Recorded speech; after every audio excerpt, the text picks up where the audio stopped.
Okay. Perfect stuff.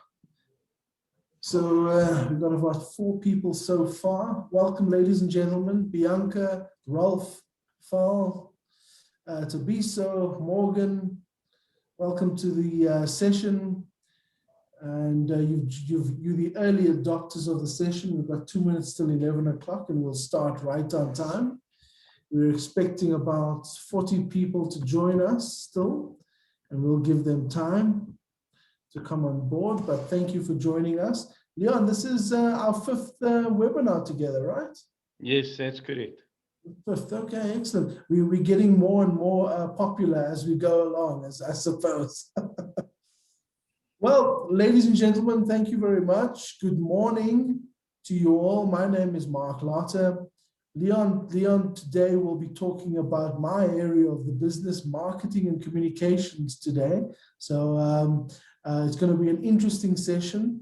We tried to have the session in October last year, and I think everybody was quite distracted at that time, looking at getting in the last few months of the year, etc., and especially because it was the infamous 2020 year.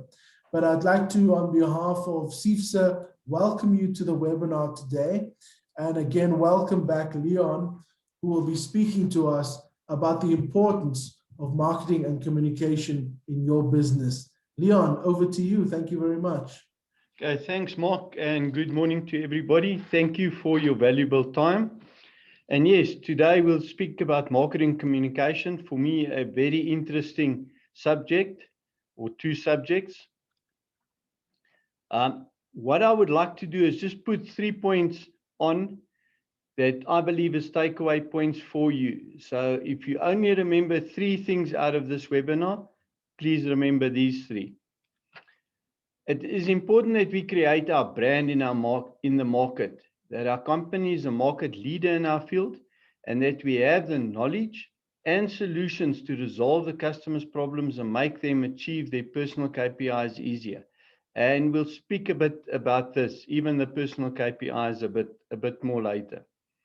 It is important that everyone in the company can explain what the company does to a complete stranger in 2 minutes. An elevator speech can achieve this. And this is important not only for large companies, but also even for small companies, that everybody sings off the same hymn sheet when they're speaking to customers. And the MD must have a formal staff feedback session once every quarter. I'm a strong believer in this. The outlook for the company for the next 6 months must be discussed, as well as the current financial position, because I believe it's important for people in the company to know where the company is going and what is happening in the company. So in our last one, the takeaway points in our manufacturing and operation webinar, let's just quickly go through the 3 points there before we start with today's webinar. Removing waste from any process in manufacturing or administration your operations will improve throughput and quality. And we went into great detail to show how it will improve the quality. Waste is defined as any action that does not add value, nor is required from a legal compliance perspective. Short interval control is the key to unlocking capacity in any process. Short interval control is not there to force people to work harder, but it is there to pick up and highlight problems and issues as soon as possible. And the last one, clear and ongoing communication from the top, especially where the union is involved, is key to the success of improving manufacturing and operations. And here you can see, even when we spoke about manufacturing and operations, we also spoke about communication, because communication is extremely important. So let's start today with marketing. What is marketing? Marketing refers to activities a company undertakes to promote the buying or selling of a product, service, or good. So in actual fact, it's activities a company undertakes to promote the company and what the company does. Here we speak about creating our brand, making sure that customers understand that we've got the knowledge and the solutions to the customer's problems, and to make them achieve their personal KPIs. Because when you speak to customers, it's extremely important to understand what is their personal KPIs, what must they achieve to be successful in their company, and how can you and your company make them successful. Because if a customer becomes successful, he will always use you and your products and be loyal towards you. Now, there's a couple of fundamental principles of marketing that I think a lot of people skim over, and that makes the marketing campaigns unsuccessful. And then they blame the marketing people and they blame everything, but the fundamentals must be in place. So let's look at this. It is imperative that we have a clear marketing strategy that everyone in management, sales, marketing, and communication understand and support. If we're not all on the same page of what we're trying to do, what we're communicating to the outside world, and there's different messages going, then we won't be successful. The marketing strategy must clearly indicate what we are trying to market at any specific point in time. Are we trying to market the company, a specific service, a specific product, or are we marketing a solution? And here, I would say the first thing we need to do is market the brand, the company. I don't think enough companies do this. We tend to market products and services rather than marketing a brand, our company. What does our company stand for? And also, it's very important to market solutions to customer problems rather than just trying to market and advertise products and services. We also need to understand who our target market is. If we don't understand that, the whole marketing campaign might be done at the wrong time. It might be targeted at the wrong target market.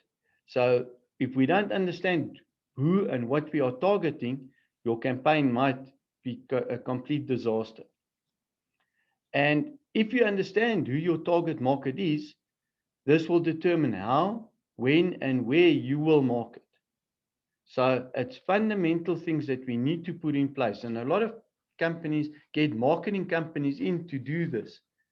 I say you don't need a marketing company. You just need to sit and go through it and see what do you want to market and to who do you want to market. If you don't do this before mentioned, you will not see the expected results, but you may confuse the market and damage your reputation. And I think it's important that we do. I see that on the question and answer, there is a question about the availability of the information and the presentation. Now, right at the end, I will give you an email address that you can write to and request both the write-up that I've done as well as the presentation. And I know we are recording the session, so you will be able to get the whole session on YouTube as well. So here let's get back to the marketing side. You don't want to confuse the market with what you are trying to market. So you must make sure that what you do and when you do it and how you do it is actually in line with what you're trying to achieve. Sorry, I'm just, okay. So one of the things that we must remember is social responsibility. When a marketing strategy is developed, one must take cognizance of the fact that the younger generation want to work for and deal with companies that are socially responsible. This is becoming a bigger and bigger issue with the younger generation. I'm not one of the younger generation, and that's why it's important for me and other managing directors and owners of companies to make sure that we take this we take cognizance thereof when we do marketing. So when you do your marketing material and that, social responsibility must form part of it. And companies that take care of their employees, that social responsibility, the communities that they benefit from, as well as take care of the environment and planet. So all these things must come into the marketing campaign so that you prove to people and you attract the right people when you are recruiting, and also when you are selling your products and services, that the people see that your company does it in a socially responsible way. Now, there's a big change in marketing, in the face of marketing. And the question I've got for you is, how many people still read the newspaper in hard copy? And I'm sure there is maybe 2% of the people that used to read newspapers in hard copy still do it today. If I compare 5 years ago to today, big difference. People also read less and less magazines because they get all the information in digital format on the internet.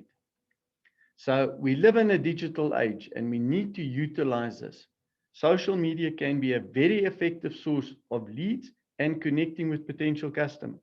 And even for the older generation like myself, this is something we need to embrace because the cost of digital marketing has reduced tremendously and it is a lot more effective than the old formats of advertising. When you place the ad in a magazine, you don't know how many people see it, how many people read it.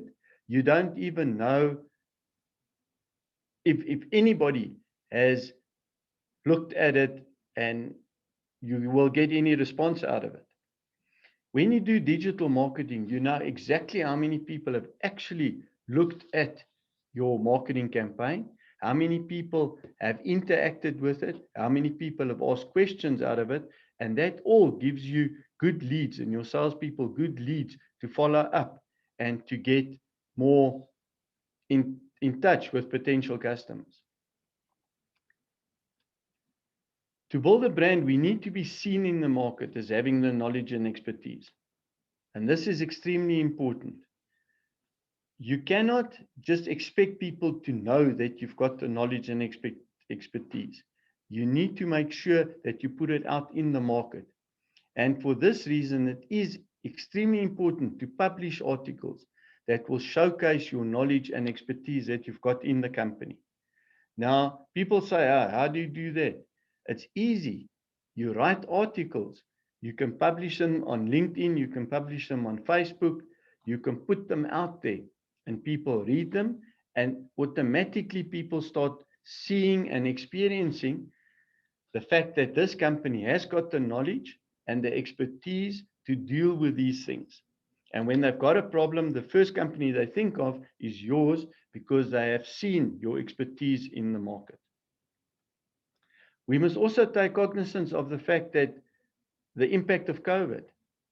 We're all working from home, or most of us are working from home most of the time today, but I believe this is something that will continue into the future. When people work at home, they're on the computer the whole day, doing Teams meetings or Zoom meetings, and that means there will also be a lot of browsing when between meetings and things like that. People automatically do that. So again, digital marketing is much stronger and will just get stronger as we go forward. And a good example of this, I was looking based on all the load shedding that we've had, and we're experiencing load shedding at the moment. So I was looking for a generator to buy for my house so that I can work at house even during load shedding. And what happened, I filled in a form of a company that sells generators, forwarded to them. I got the quote the next day. And about 2 hours after I got the quote, I also got the quote from a different company for the installation of their generator. Now, clearly, this company is in partnership with the company that manufactures generators. And together, they've given me a solution that's much stronger than just selling me a generator, or the company doing the installation work, looking at where they can install and how they can market, so I know they install generators. So also by thinking a bit out of the box and working together with other companies and partnering with it, even on the digital side, you can then make a solution that's much stronger for the customer than just your solution on its own. And I think that for me was a very good example that I didn't need to go and look for a company that does installation work. Here was a quote. They knew exactly the size of generator that I was wanting to buy out from the information that the other company gave them, and they gave me a full and complete quotation to do the installation work. Let's now go over to communication. Marketing, very important. Communication, even more important. Communication is the one aspect that can change how the customer as well as the employee see the company. So extremely important. And what's the definition of communication?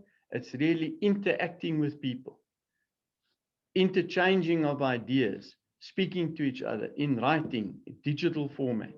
It's really the communication between people. The impact of communication is very underrated by most managers, especially in smaller companies. And here I'm speaking about not only internal communication, also external communication. So let's split communication and external communication and internal communication. And let's look at external communication to start off with. Marketing is only a small portion of external communication. Communication starts with every interaction you have between your staff and the customer, suppliers. And let's speak about an elevator speech. That for me is extremely important. And that's what we spoke about right in the beginning as one of the takeaway points. When Ulrich Spiesshofer, the CEO of ABB, was appointed in the position about 8 years ago, he told his mother he got the promotion. And her first question to her son was, what does ABB do? And he tried explaining to her what this global company that's got 5 different divisions do. And he battled. And he realized then and there that the company needs an elevator speech. Now, those that don't understand the terminology elevator speech is if you meet somebody at the elevator and you're waiting for the elevator to pick you up, then you've got a minute, maximum 2 minutes to tell somebody something. And that means elevator speech is you've got a speech that you can give somebody, a customer, within 2 minutes. And what he did is he sat down and wrote an elevator speech. And he condensed it into one PowerPoint slide that you can explain to somebody in a minute, maximum 2 minutes. And that slide was given to every single person in the whole company globally. And that was the first slide that you discussed with your customer and that you also had when there was presentations inside the company. That means everybody gave the same message to the customer of exactly what the company does. And that's important. If you ask your salespeople today to explain in less than 2 minutes what the company does, and you ask a person in finance, and you ask a person in procurement, and you ask a person in manufacturing, will they give you the same elevator speech? If not, it's worthwhile putting something together that everybody understands. And although your company might be much less complex than an international company, it's worthwhile doing it. Because then you know when people meet new customers, everybody will tell them exactly the same thing of what the company does and what the company stands for. So let's speak about external communication towards customers. Communication must come from the top on a regular basis. This for me is extremely, extremely important. I believe a managing director must have a face-to-face meeting with at least the top 5 customers on a quarterly basis. And yes, under COVID conditions, face-to-face is not always possible, but then have Zoom or team meetings or whatever the company uses. But on a quarterly basis, there needs to be interaction between the managing director and at least the top 5 customers. And then also must communicate, maybe not face-to-face under normal circumstances, but definitely not today, have on a quarterly basis with the next 5 customers. That means the top 10 customers of a company, the managing director needs to interact with them on a quarterly basis. Why is this so important? It is extremely important that the managing director meets them, interacts with them, and get to understand what their perception of the company is, what the company is doing well, what the company is not doing well. Because what the company is not doing well, and your top 10 customers are telling you that, you need to do something about that. And that is the way you can correct what the company is doing and how customers see it. You also give the confidence of the customers that they have got a direct line to the managing director. Does that mean they will always phone him and he will always resolve the issues? Definitely not. But if they phone, he will assist them in getting the problems resolved. And also, it's important for the rest of the company to know that he is customer focused and that he or she will put the customer first when the customer has got issues. And that for me is very important. The top customers must have a direct line to the MD. Then it is not good to only communicate when the company needs something from a customer. And this is something I see a lot. A prime example of this is when a customer is about to issue a large or important inquiry into the market. All of a sudden, the whole company wants to interact with that customer. Don't you think that's a bit late to interact with the customer? Because somebody else that's been in constant contact with the customer has already influenced the customer's way of thinking and ensuring that their solution is the best solution for the customer's problem. So number one, you have most probably lost the tender already if you're only now starting to want to interact with the customer. And customers see it. I've had comments in the past, oh, you only speak to me when there is big inquiries out. Why don't you speak to me during the rest of the time? And that, I think, is very important for companies to realize that continuous contact with the customer from the top is very important. If we speak about unions, communication with unions, regular interaction and feedback to the local union office is important. That means the union office will start feeling that they're part of the company. They will know the position of the company. So when there is challenges, then they will know about it coming and they can assist the company and want to work with them to try and resolve the issues. And also, when funding these applications for funding to the DTI or to government institutions, I can promise you that when you've got the union on board and they are supporting the funding requirement, government and the DTI looks at it through a much more positive lens than they would if there was no union involvement. Okay, let's switch now to internal communication, because as external communication is very important, internal communication is just as important. And this is the aspect that I think a lot of people don't do very well.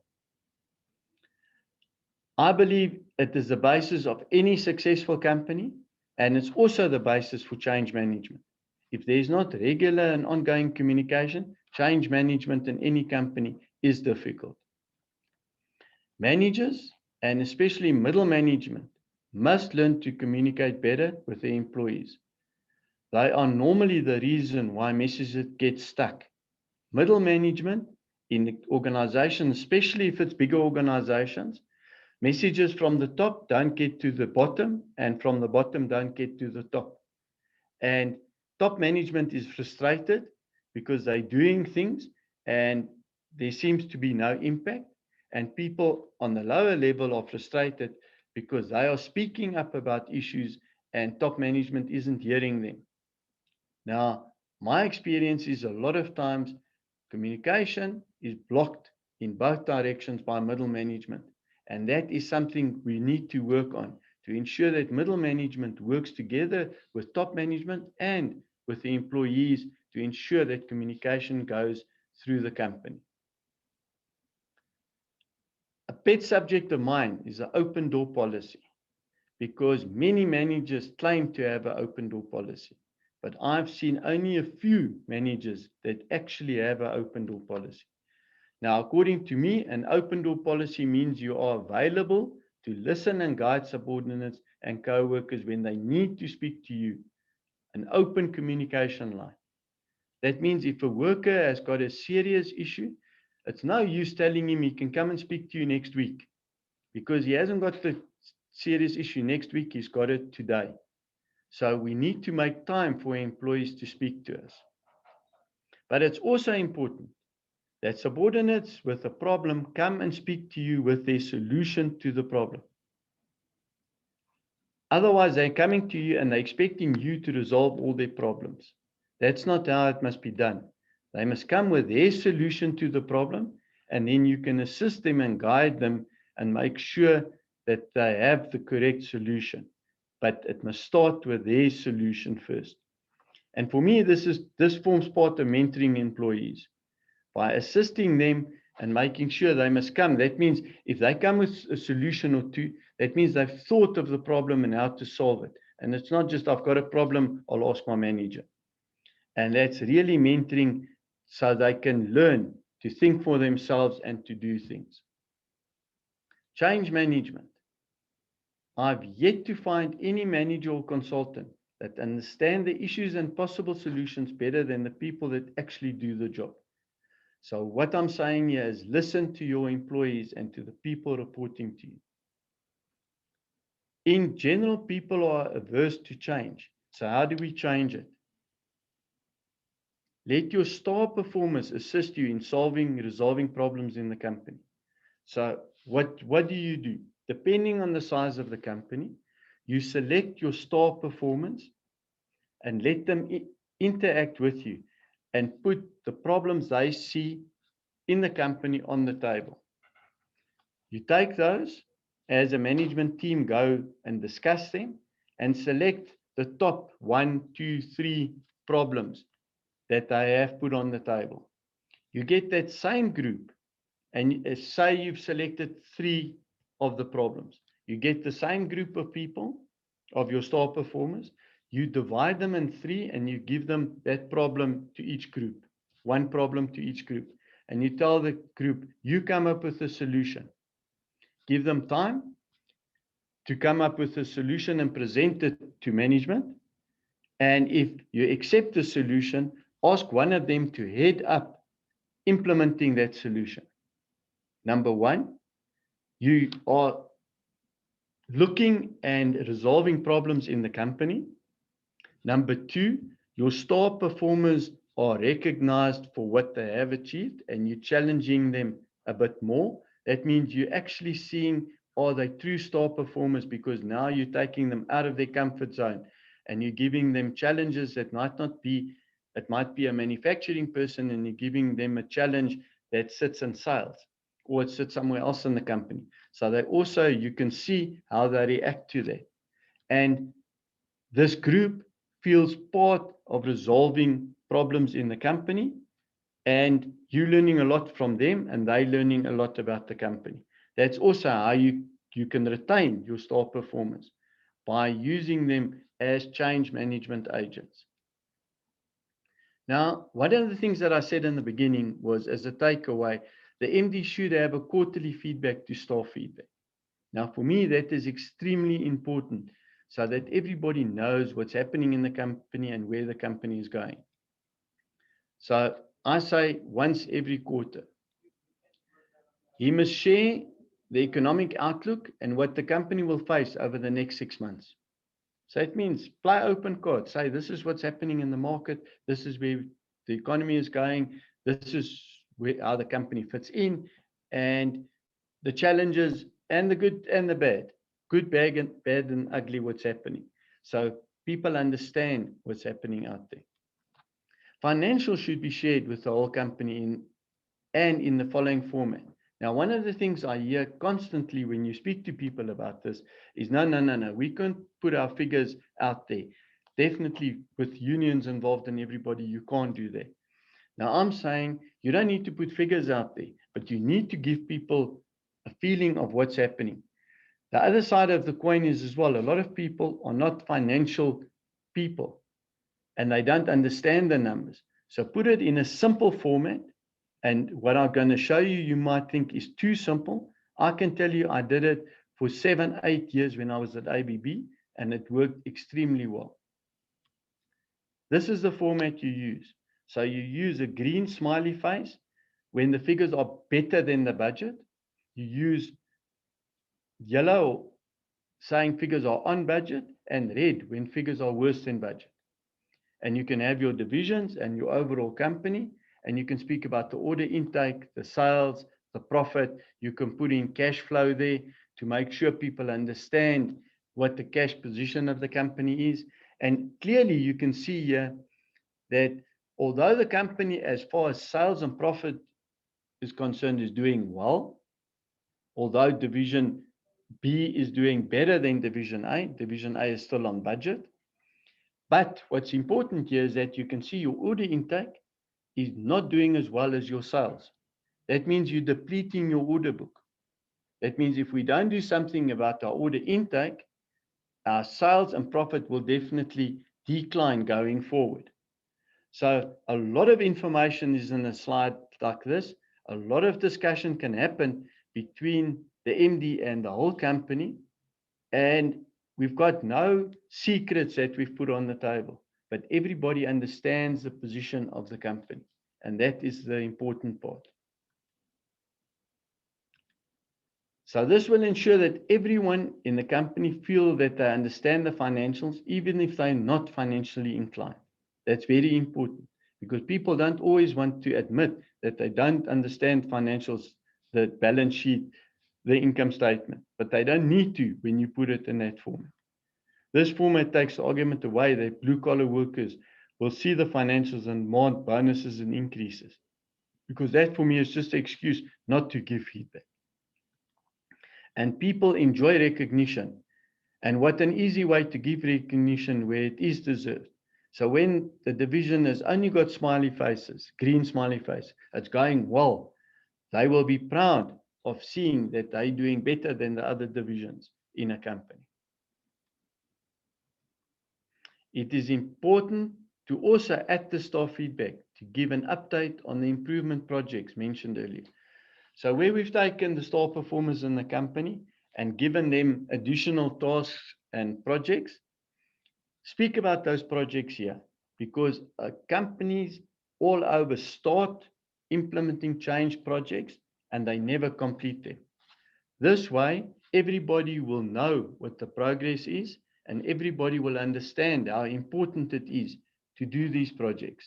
So that means when it is this important and it gets discussed on a quarterly basis, then we better pull our weight, because otherwise in the next quarterly briefing, the MD will speak about that these projects are not doing well and it's not going where it should be going and completing on time. So like I said, many companies start improvement projects but never complete them. And this can become a sickness in a company. And by giving feedback on progress, employees understand the importance thereof and get used to change within the company. Because I believe the only constant in any company today should be change. There should be change on a continuous basis. Otherwise, the company will not survive. So in summary, what we've discussed today, and the 3 important points is, it is important that we create a brand in the market, that our company is the market leader in our field, and that we have the knowledge and solutions to resolve the customer's problems and make them achieve their personal KPIs easier. And just while we're speaking about this, salespeople, remember to listen to customers and to ask what their personal KPIs are, because that's extremely important to know.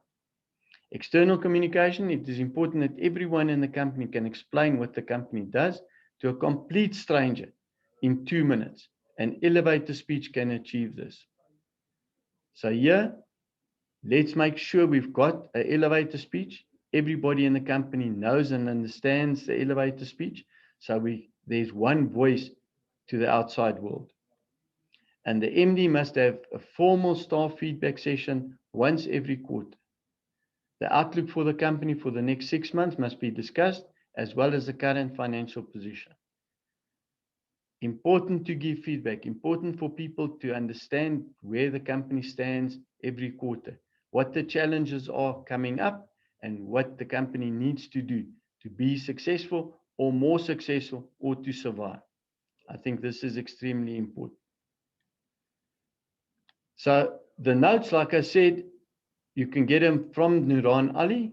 If you email her on nuran@cifsa.co.za, she will send you the presentation, the write-up, and if there's any further questions that you have for me, you can send it to her. She'll send it to me, and I will answer you on the questions. So I thank you for the session. And Mark, what I want to suggest, if there is any questions, people are welcome to ask a couple of questions if they want to. Excellent stuff. Thanks, Leon. Thanks very much. Much appreciated. Everybody, as you can hear, Leon has asked if there are any questions. If you put your hands up, I will then make sure that you can speak, and then you can directly ask Leon any questions that you may have. You can also use the Q&A app, which is at the bottom of your screen. You can type in your question in there, and then Leon will answer it, and either live or we'll get back to you on the platform itself. So any questions? Anybody? No one's got their hands up just yet. And there's no such thing as a stupid question or a silly question. Yeah, everybody sees things differently, and it's worthwhile asking the question, because I can guarantee you, if you've asked it, 10 other people wanted to ask it. Okay, Leon, we've got David van der Berg. He wants to ask a question at the moment. Sure. Let's see. David, maybe you could just type in your question. I can't see where I can make you live here. Do you mind doing that? Could you type in a question? Or just if he unmutes himself. No. I'm trying to...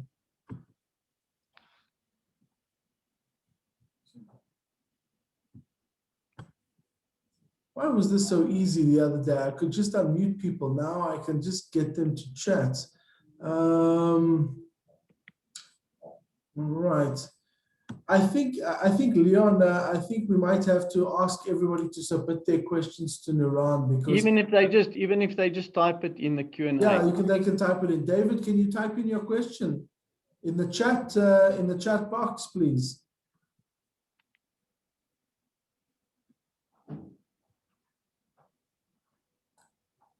Yeah, there we go. I see it, David. Yes, it's working. You can type in your question.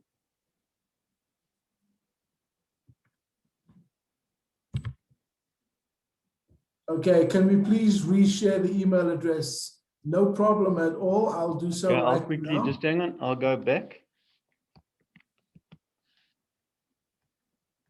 Okay. Then we've got a question from Val Cuasis. What is a good guide for the marketing budget? Say a percentage of sales of revenue. Leon, over to you. Oh, this is $1 million question. It depends where the company is and the life cycle of the products and that they're busy with. I don't think, I've never really had a percentage of turnover as marketing, but I will definitely say, yeah, depending also if it's a very large company, small company, maybe 3%, 2-3% of turnover should be a ballpark figure. And if you take it that the digital marketing today is a lot cheaper than the advertising that we used to do, and the expenses that we had previously. I think you can do a lot more today than you could do 5 years ago with the same budget. Agreed I on don't know that, if Leon. that answers the question, but that is really a difficult question, not understanding your company.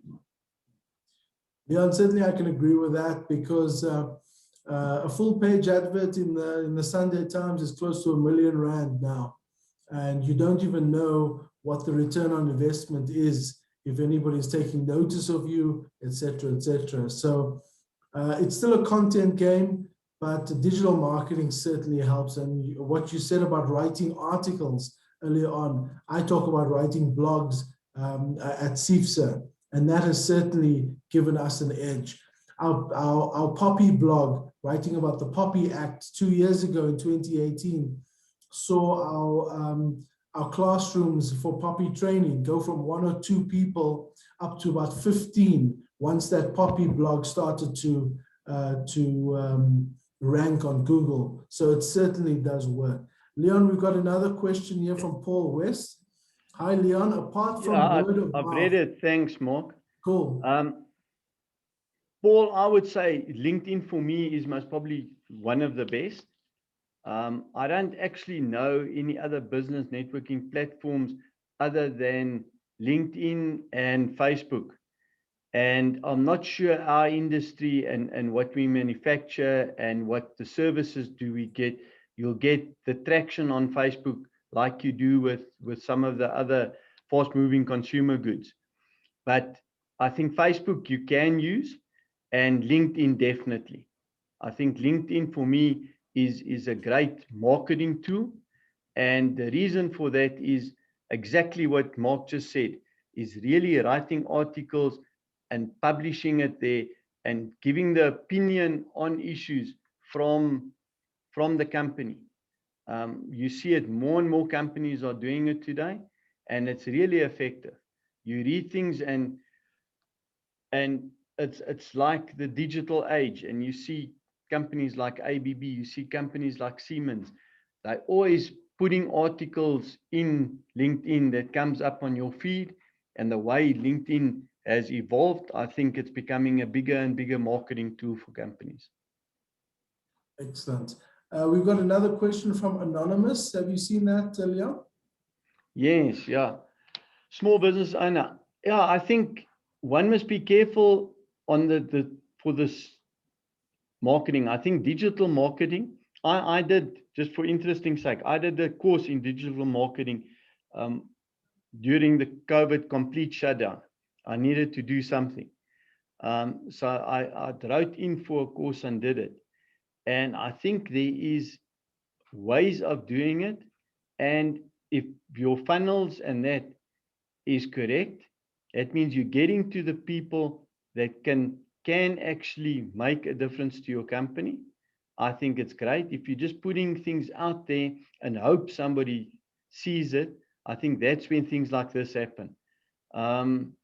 Because it's the same as when you put an advert in a newspaper or something, you hope somebody sees it.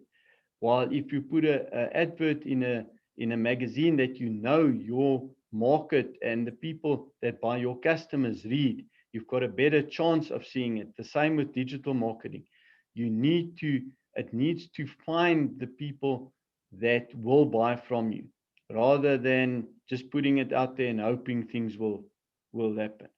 So yes, I think there's a lot of people that do this digital marketing today that is just putting it in digital format. And it's like anything, advertising companies, all of that. If they know what they're doing, I think you can get a good return on it. And maybe the best way is not to pay people, but to pay people for how many leads do you get. You know, have a different way of remuneration between you and the company. So you don't pay for the work, you pay people for results. Absolutely, Leon. Anonymous, if you can contact me on Mark at CIFSA, and I can introduce you to our digital partner who specializes in small business people who don't have the time for marketing necessarily, or the resources, and automates in the background lead generation. I can say out of experience that when you are talking about getting the right people, as Leon said earlier on, you want to make sure, for example, that you're doing keyword research.